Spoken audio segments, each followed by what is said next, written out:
our company. We're doing exciting things in an exciting field in the area of cybersecurity. Cybersecurity is something that none of us can choose to ignore. It affects all of us, and it is only imperative. I mean, when I mean all of us, it affects our parents, it affects our children, it affects our extended family, it affects our co-workers, it affects everyone. So in our company, we've been working really hard to come up with solutions to help in protecting the security of data, preventing security data breaches, and helping companies to safeguard their information so that they in turn will safeguard your information. We as a company don't go into, but there are many areas which we do.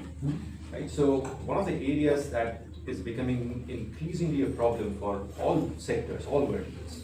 Right? So whether it is banking, like how we saw just now, whether it's deep tech, whether it's healthcare, medical devices, e-commerce, manufacturing, in fact, because manufacturing is becoming increasingly digital.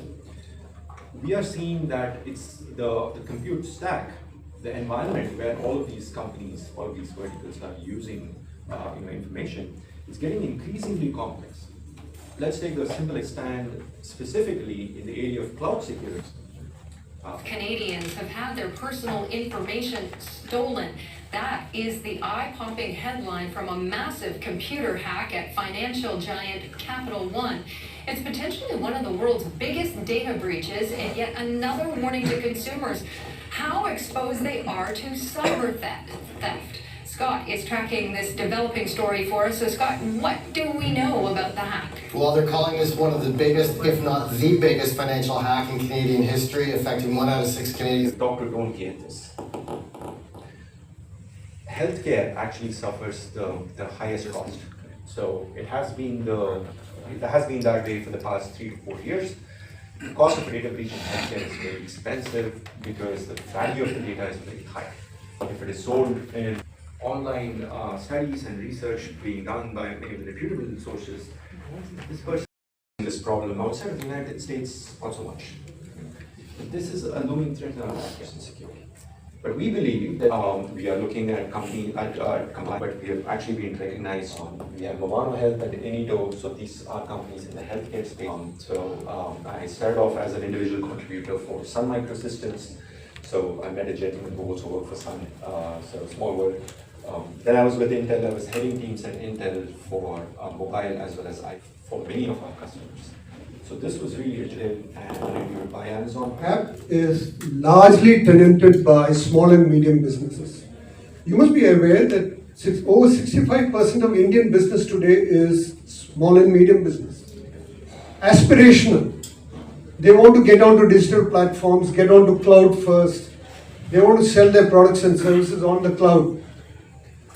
So, and they don't have the capacity nor the capability, two of them, right? Capacity and capability. People who have those skills we know are in short supply. So I always look for tools that can be force multipliers. Now I'm excited to see companies like DeepArmor developing tools like Gauntlet.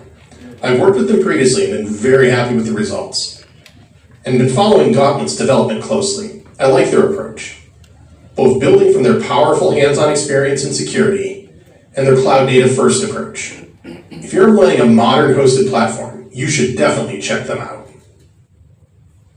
I have been in the security industry for the last 10 years, securing hundreds of applications. Part of the marketing team as well, and sales team as well.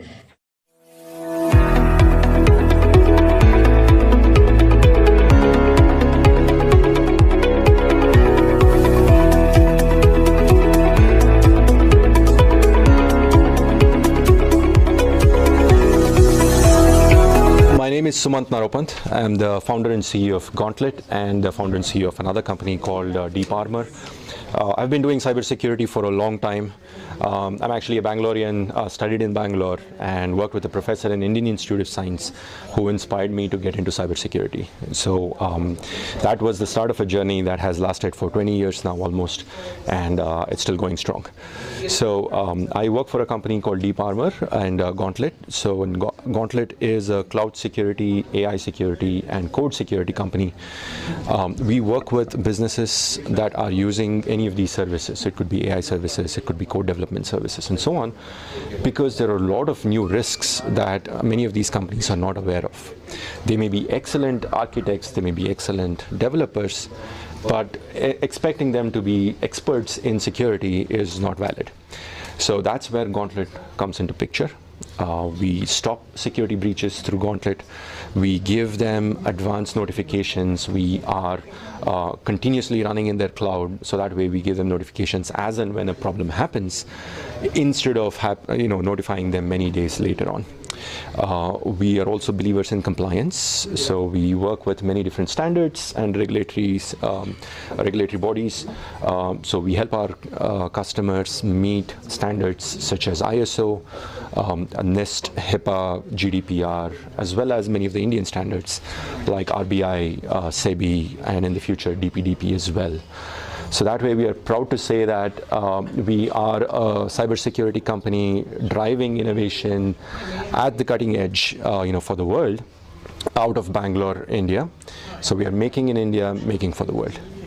Yeah, AI is actually very interesting, and it's a very powerful solution, but it should be used responsibly, right? So one of the innovative ways where we use AI is, for example, when our product reports a security problem in our customer's cloud, they can fix it by following the rules or the guidelines given by the provider. Very often it can take a long time. It can take up to half an hour. It is prone to human errors.